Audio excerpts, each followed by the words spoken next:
नमस्कार मित्रों, आज हम बात करेंगे भारतीय न्याय संहिता की धारा 13 पर, जो कहता है कि पूर्व दोषसिद्धि के पश्चात कतिपय अपराधों के लिए वर्धित दंड। यानी पूर्व से कोई किसी को किसी अपराध में दोष सिद्धि है, यानी वो पनिशमेंट पहले से उसको मिल चुका है, और उसके बाद यदि कोई अपराध करता है तो जो दंड वृद्धि होगा उसके बाद।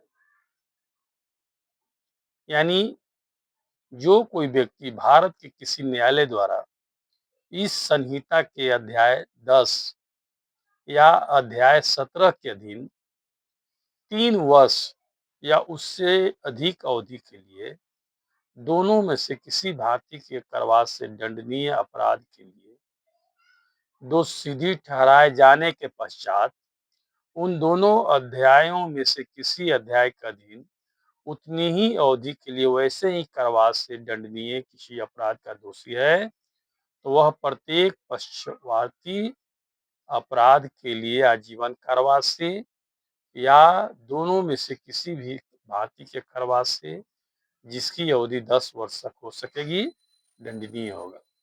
अर्थात इसका कहने का मतलब यह है कि यदि कोई व्यक्ति जो पहले से अपराध किया है और पहले से वो सजवार है, दंडित है, और उसके बाद भी अपराध करता है, यानी अध्याय 10 और अध्याय 17 के अधीन, तो जो पूर्व से जो दंड है उसके अलावा प्रत्येक अपराध के लिए उसको दंड मिलेगा न्यायालय के द्वारा।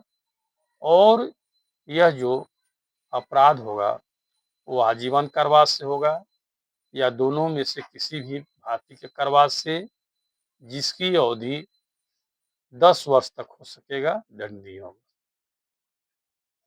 मित्रों, आपको यही बता दें कि यह जो धारा पहले था, आईपीसी की धारा 75 में वर्णित, 75 में वर्णित था, जो आज भारतीय न्याय संहिता की 2023 की धारा 13 में वर्णित है। और यह जो है नए भारतीय न्याय संहिता के अनुसार अब दंडनीय है। तो यह हुई बात मित्रों कि पूर्व दोषी के पश्चात कतिपय अपराधों के लिए वर्धित दंड के बारे में हमने चर्चा किया। यानी किसी भी अपराध से कोई अपराधी पहले से दोषी और दंड से दंडित था और उसके बाद भी वह अध्याय 10 और अध्याय 17 के अधीन अपराध करता है, तो उसको जो दंड वृद्धि होगी प्रत्येक अपराध के लिए होगा। ऐसा नहीं कि पहले से अपराधी है और पहले से सजा मिल गया तो आगे अपराध करेगा तो उसे दंड नहीं मिलेगा, बल्कि पहले वाला अपराध बरकरार रहते हुए उसे और दंड की सजा मिलेगी, जो कानून कहता है। और यह जो अपराध के लिए दंड होगा, आपको बता दें कि आजीवन आजीवन कारावास तक या 10 वर्ष से या जो भी उचित होगा। थैंक यू मित्रों।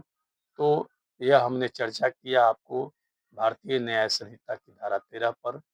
आगे जो हम चर्चा करेंगे वो होगा आपको भारतीय न्याय संहिता की धारा 14, और उसमें अध्याय 3 अब शुरू होता है, उस पर हम चर्चा करेंगे। तो मित्रों, आपको एक चीज़ और रिक्वेस्ट करते हैं कि यदि अभी तक आपने इस चैनल को सब्सक्राइब नहीं किया है तो कृपया सब्सक्राइब कर लेंगे। और यदि आपने सब्सक्राइब कर लिया है तो इसके लिए आपको बहुत बहुत धन्यवाद। हम अगले एपिसोड में मिलते हैं, क्योंकि यह वीडियो मिला जुला के धीरे धीरे बड़ा हो रहा है। थैंक यू, धन्यवाद, नमस्कार।